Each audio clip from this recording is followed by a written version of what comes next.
Swing and a miss. Struck him out. The Philadelphia Phillies are 2008 World Champions of Baseball. And the Sixers win it! Wow! Oh man, Embiid just posterized Russell Westbrook. You love the Philadelphia Eagles! Let me get a hell yeah!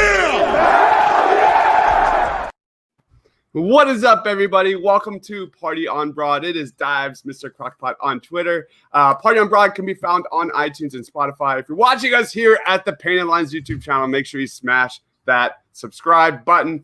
Joining us today is my man Dylan, the host of the Faithful Fanatics podcast. He is Dylan JD98 on Twitter. What up, Dylan? What's going on? Feels like a month. I think it's been over a month since we did a pregame show, so it feels good to have a 1 o'clock game back. But yeah, man, big game. Yeah, Eagles got some fresh legs, and so do I, man. I'm kind of like a little more optimistic than usual today. I don't know why. It's because we haven't watched the Eagles play in a little bit. But also joining us today, please give a warm welcome to the newest member of TPL, my man Amadeo. Please be sure to follow him on Twitter at AmadeoGrassi98. He is also the host of the Flyered Up podcast. What up, Amadeo? Hey guys, how you doing? Glad to join here. And it feels like it's been years since we've seen football. it feels like years. That's how long a bye week feels.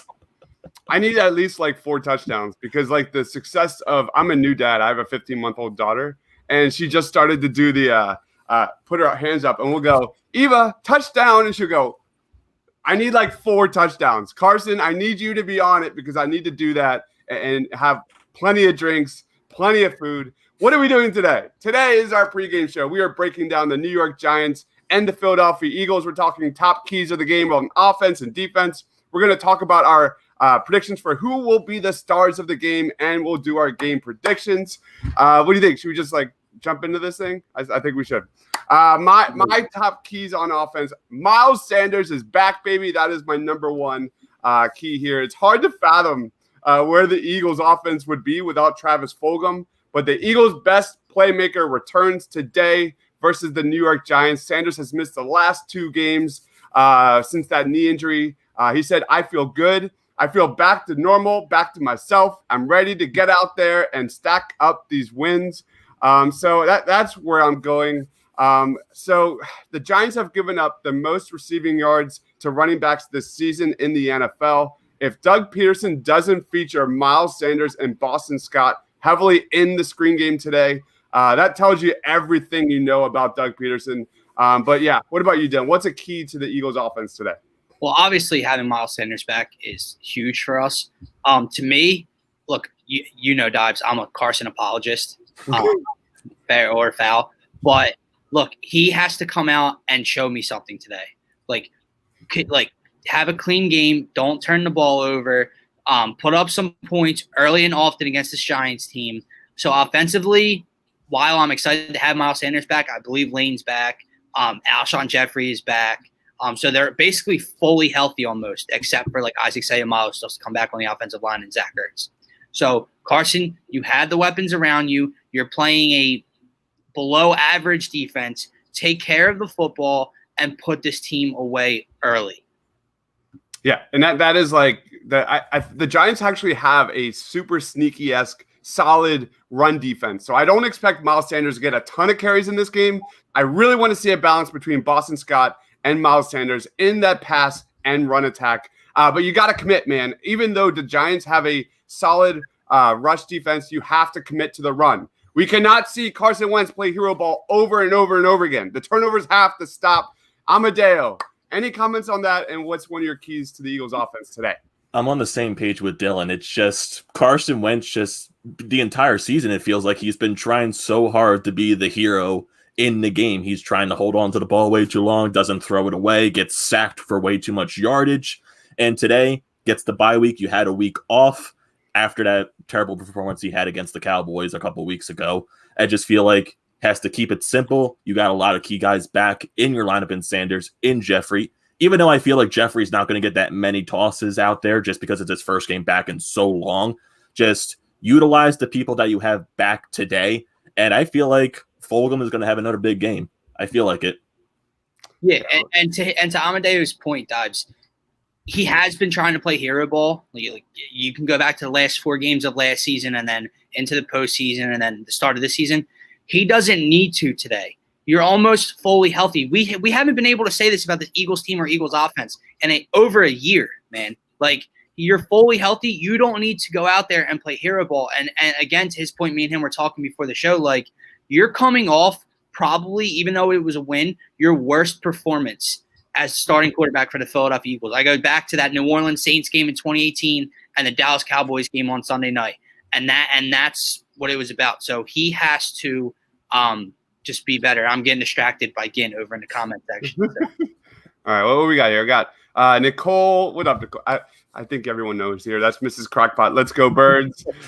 We have Flyers fan Mania 93 joining. Thanks for joining. Let's go, Amadeo. You got the #1 fan right there. I love it.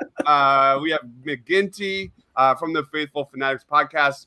What's all this Carson Wentz talk for? I thought Jalen Hurts was starting. Just kidding. 27-10 Birds. We're going to get into game predictions.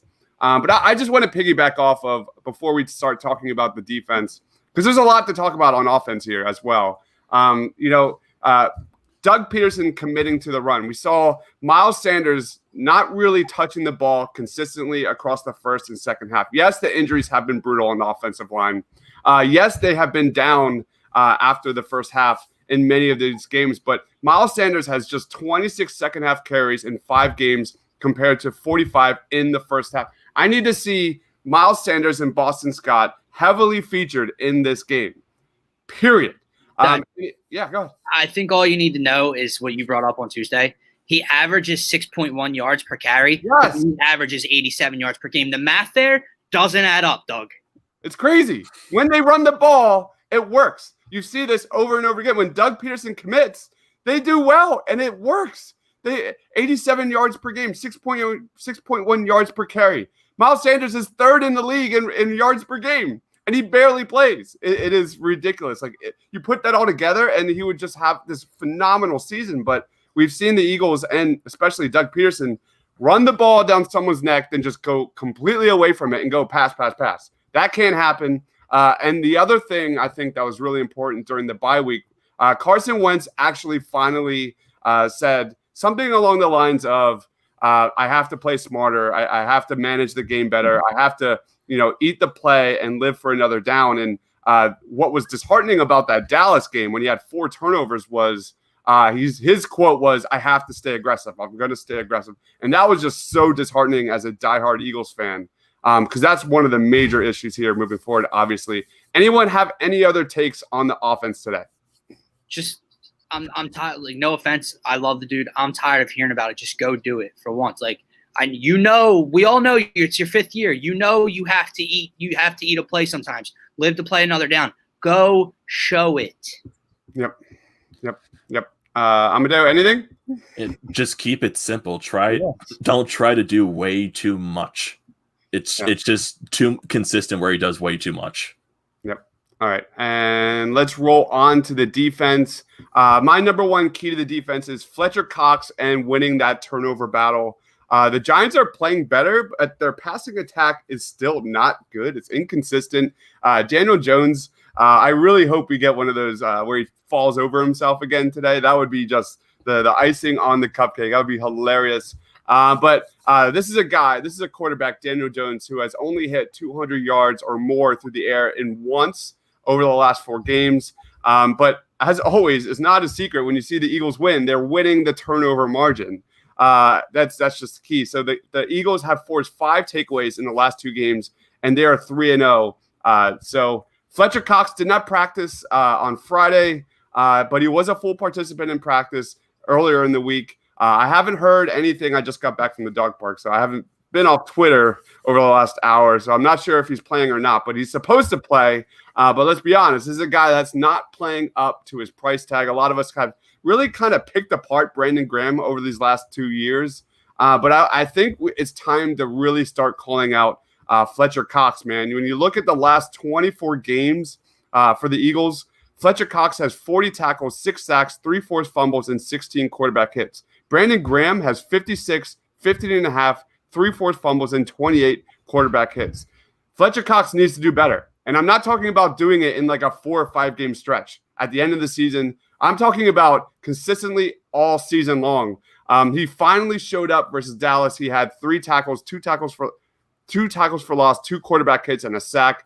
We need that, Fletcher Cox. And when you look at who he's going up against, Nick Gates, who's a first-year center, like Fletcher Cox needs to own this game. There is no doubt about it. Like Fletcher Cox needs to be in the backfield, causing havoc and getting Daniel Jones to force a bad throw and get us some turnovers. What about you, Dylan? Yeah, so their defense, as you said earlier, they're not very good as a pass defense. They're a little bit better as a run defense. The same goes for their offense. Passing just for yards per game. Passing yards per game, they're bottom 3 of the league. They're 3rd worst in the NFL in passing yards per game, but they're like a top 3rd team in rushing yards per game. Mm-hmm. So they can actually move the ball on the ground a little bit. The Eagles defense, Dodge, I know we like to talk about Jim Schwartz a lot on this show.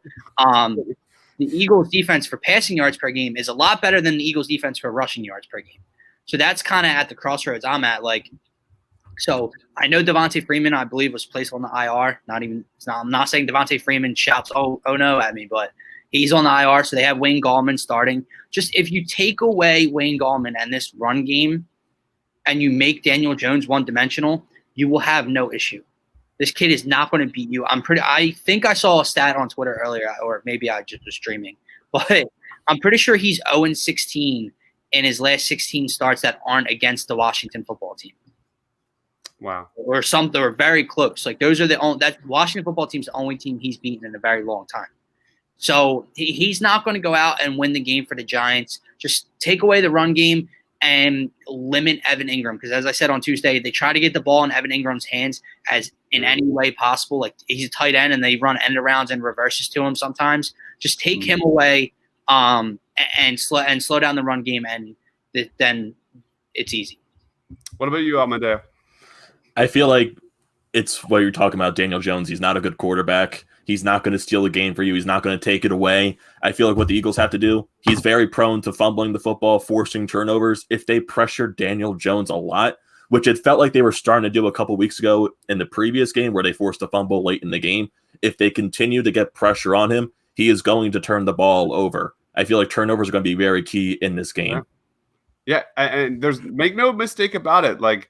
Just a few weeks ago, the Giants had 160 yards rushing against the Eagles defense. So that's not they're definitely a solid team on the ground. They don't have any stars in the backfield, but they get it done. And you look at the we're talking about turnovers here, but the Giants are tied for 2nd in the NFL with 15 takeaways.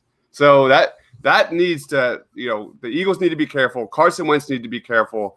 That the Giants are not a fluke, and we're going to talk about game predictions, but I don't see this game being a blowout like my man McGinty over here said. That's not happening. This is an NFC East game, NFC least game. I'm sorry. But let's talk about the linebackers. That was a huge I guess you got to get better from the level of shit they were in before the game against the Cowboys. But Alex Singleton, that TJ Edwards, Sean Bradley, that was a positive moving forward. Any comments on the linebacker? I'm hopeful they could stop Evan Ingram and that rushing attack. What about you, Dylan? Well, when it comes to Evan Ingram, I would rather have one of our safeties cover him, whether it's a Will Parks kind of game, whether it's a Rodney McLeod kind of game, whatever. But I think the biggest, thing that I saw with the linebacking core last week was 47 wasn't on the field. I refuse to say his name. He's just 47. He's Voldemort. Wears that stupid dark visor. Whoever allowed him to wear a dark visor, beyond me. But it's incredible what happens when you take the worst player on your defense out of the lineup. And Dives, were we talking about it on Tuesday, or I might have been talking about it on my podcast on Wednesday, about how one of the defensive coaches for the Eagles talked about how much faith and how much responsibility they put on him as the Mike linebacker. Are you kidding me? Yeah, we talked about that on Tuesday night. It's insane. I don't understand what kind of photos Nate Gary has in that locker room on these coaches, but It's insane. I don't understand the love for Nate Gary and needing to play him 100% of the snaps. It's insane. I think his hamstring is going to be hurting for the rest of the year. It has to. Please, God. Amadeo, any comments on that or other keys to the defense? As long as Nate Gary doesn't get 100% of the snaps, I'm fine with it. Think about that, dude. I'm not trying to get off the rails here. 100% of the snaps. Is that serious? No, I mean it's not that crazy though. When you think about Doug Peterson and how bad his play calling has been, you talk about Jim Schwartz and how bad his ability to adjust and put players in position to win. Like that's not that crazy. You look Doug Peterson. He play calls the game with the playbook like up at his face, 2 inches away from his face. He doesn't see the game. He has no feel for the game. We've said that over and over and over this season. Like that's not a shock, I guess. And then that coach makes those comments about Nate Gary, and then we're in the bye week, and then Doug makes he gets handed on a silver platter. Don't get me started. To defend his guy, and he doesn't. Like, what's wrong with our coaches when it comes to the media too, dude? My God, the Three Stooges. That's what they are. Yeah. That's Amadeo. We've been doing this all season long, and we did a pod a few weeks ago on who's to blame between Howie, Doug, Jim, Carson, and and then we did a how would you grade them, and it's just a straight up shit show. Like that's what it is. It is just everyone. You're healthy now, It is a brand new season, right? Right. We're healthy now. It's time to win the Super Bowl. I'm ready for the playoff run. All right, let's roll on to stars of the game. I've got two, and I'm going with the hot hands here. I got 2 stars of the game. Travis Fulgham. I got to roll with the hot hand. How can you say no to Travis Fulgham? This is a guy that has the 5th highest grade wide receiver in the entire NFL right now. He's got the 4th highest grade since week 4, behind Devontae Adams, DK Metcalf, and Keenan Allen, 6th most receiving yards per game in the NFL, which is more than Tyreek Hill. That pace could get him over 1,100 yards this season. It's just crazy to me that we're sitting here as 2020 at week 10, and there is no doubt in my mind that Travis Fulgham is the offensive MVP so far this season. Welcome to 2020. The hits keep rolling. And then I got Boston Scott. I know I talked up about Miles Sanders and our keys to the offense, but dude, this is the giant killer, Boston Scott. Last 3 games versus the New York Giants, 5 touchdowns, over 358 yards from scrimmage. I hope the Eagles dominate the ground game today, but and that doesn't mean give it all to Miles Sanders. I want Boston Scott to have anywhere between 10 to 15 touches on the ground, in the air, wheel routes, screen game, quick slants, get him in mismatches. Boston Scott, Doug Peterson, I'm telling you, we're going to be doing a post-game show after this. If you don't utilize Miles Sanders and Boston Scott in the passing game, in this game, in the matchup, dude, we're going to have big issues. What about you, Dylan? Yeah, I'll give 2. I'll give 1 on each side of the ball. So offensively, I'm going with Dallas Goedert. Nice. Simply because it's 2nd game back now that he had the bye week, even like to get healthier, more reps with Carson. And he came back versus Dallas and had 1 target, 1 catch. Like that wasn't good enough. Doug didn't try to feature him whatsoever. And now with, all the health around him on the outside in Travis Fulgham, Greg Ward, Alshon Jeffrey's back, Jalen Reagor, Miles Sanders back, like Dallas Goedert should have the middle of the field to himself all day long. There's no one on that Giants defense that can stick with Dallas Goedert. So offensively, I look for Carson to get him involved a lot and early. Defensively, Gint, if you're still listening, your prediction's coming true. Darius Slay is going to get his first pick as an Eagles corner today. What's week 10 now? Doesn't have a pick. He's been locked down all year. So Darius Slay is going to lock up Darius Slayton and pick off Daniel Jones. And there's no Golden Tate today, right? I believe he's out, so that's going to really help the other side of the field because that's been a struggle. What about you, Amadeo? I'm going to go very bold prediction right here. I know he hasn't been good the past few weeks. I'm wearing the man's jersey. I'm going Carson Wentz. even though I say this, I'm probably going to regret it instantly just because that's the reality of the Eagles right now. But I feel like you have a bye week. You have your time to recuperate, think about what the hell you did the past couple of weeks, and maybe he comes out, does the simple things, and wins the Eagles a ball game. And I got another one. I think Jalen Reagor is going to be a star. I feel like he's going to have his first big game in an Eagles uniform. His first big one. I love I'm feeling it. I don't know if you know, but I'm a huge Jalen Reagor fan. So me and Rob have been going back and forth between the whole Justin Jefferson versus Jalen Reagor thing for months, since April. But Jalen Reagor got his first touchdown last week or 2 weeks ago. So that's, getting him involved, getting him the ball in space is also a priority. Maybe you can throw him in that screen game. Fingers crossed. But there was definitely some positive signs between that chemistry between Carson and Jalen Reagor. Let's go on to game. Oh, do you have anything to say, Dylan? No. You're good? All right. Let's go on to game predictions. So, guys, this one's, kind of easy for me. I just want hope, guys. I just want hope. I've been killing this Eagles team top to bottom for 10 weeks now. A win against the Giants would move you to 500. It would clinch the tiebreaker over a division rival. Looking forward, you got road games against the Browns, and then you have a triple header between three of the best teams in the NFC. So this is an absolute must-win for the Eagles today. The game features two of the worst quarterbacks, most sacked quarterbacks in the NFL. But yeah, winning the NFC least in a division with 6 to 7 wins, man. I'm sorry, Dylan. It doesn't really do much for me. I just want hope. I want hope today. I want to watch a product on the field for 4 freaking quarters that makes me proud to be an Eagles fan, which is something we've yet to see this year. I want to see an efficient Carson Wentz with no turnovers. I want to see the Eagles dominate the line of scrimmage, which they should, Fletcher Cox. And I want to see a convincing Eagles win that can be used moving forward as a building block for maybe a win in the postseason. That's what I want to see. And I have the Eagles winning 27-21. What about you, Dylan? All right, yeah. So we all know and can all agree that Carson has to be better, and Carson has to protect the ball and play a clean game. We all want to see Doug get Miles Sanders and Boston Scott involved and have a balanced game and not have Carson dropping back 40, 45 times. We all know that. Put that all aside. You are the better football team. You're finally healthy on the almost all around. You're missing a few guys now, okay? You played one of your worst games as a franchise in a win 2 weeks ago. So even after a 14-point win, people were questioning this team going into the bye week. And then there was drama over the bye week, so on and so forth. Come out, put together a 4-quarter performance, like you said, Dibes.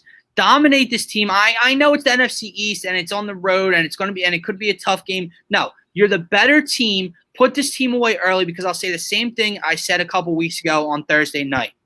If you let this bad Giants team hang around and give them hope that they can win the game, it's not going to be good for the Philadelphia Eagles.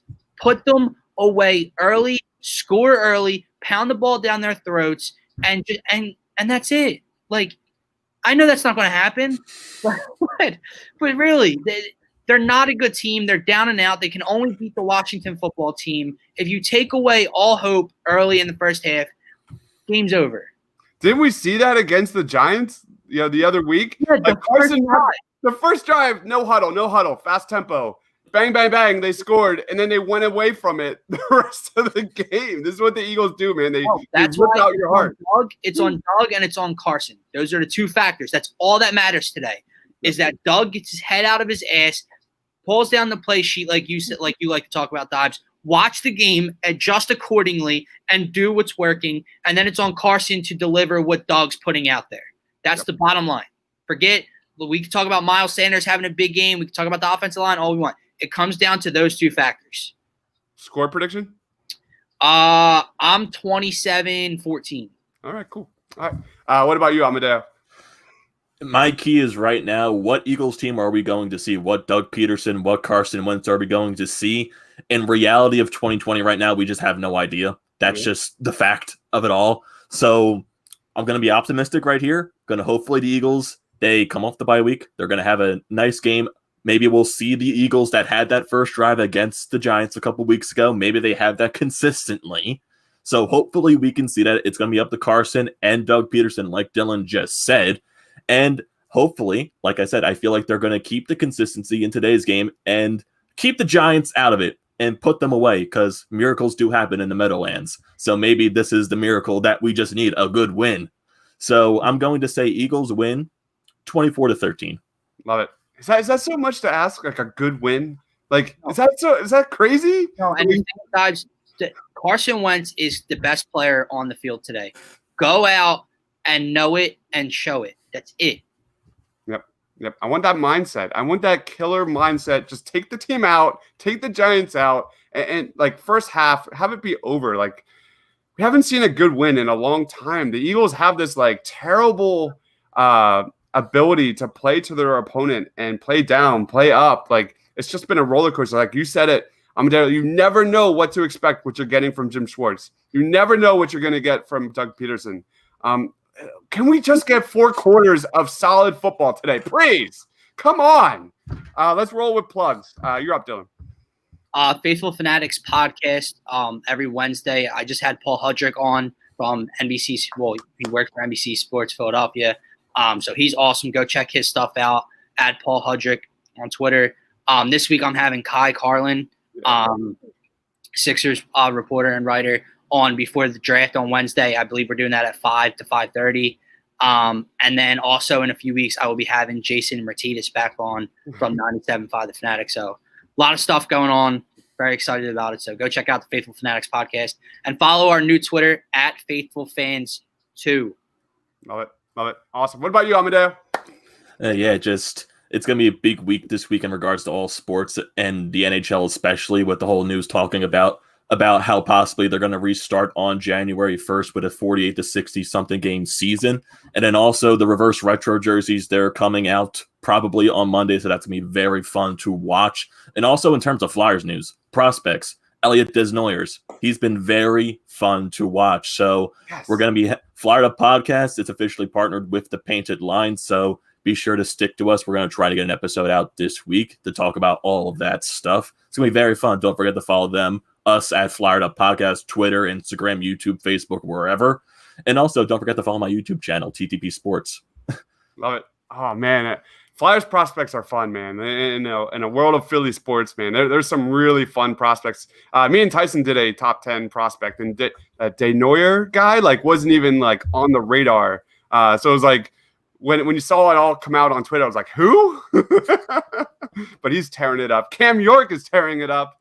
Yeah, college hockey just started again. That's fun to watch. Love it. Yeah, the Flyers are just stacked. And speaking of prospects, the NBA draft is coming up on Wednesday night. We're going to be live streaming all draft long. I'm then going to cut up all of our reactions to each team here at the Painted Lines YouTube channel. It's going to be nuts. Me, Austin, Thiago, we've been really blood, sweat, and tears since March, something like that. So tons of NBA scouting reports at thepaintedlines.com.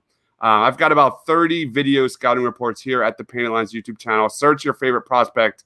Break down the strengths, the best fits across the NBA. So much fun. Dude, trade starting on Monday in the NBA. Noon, I think I saw just now. And then draft on Wednesday, free agency on Friday. Oh, man, it's going to be good. I forgot to plug, Dibes. Go on TeePublic to the Painted Lines. Faithful Fanatics merch is now available on the Painted on TeePublic.com. So go check that out. Really good stuff from Jason. So awesome. All right. Thank you guys for watching. We will be doing a post-game reaction right after the Eagles and Giants wrap up. So lock it down here. Subscribe, here at the Painted Lines YouTube channel. For Dylan, for Amadeo, for myself. Thanks for watching, guys. Take it easy.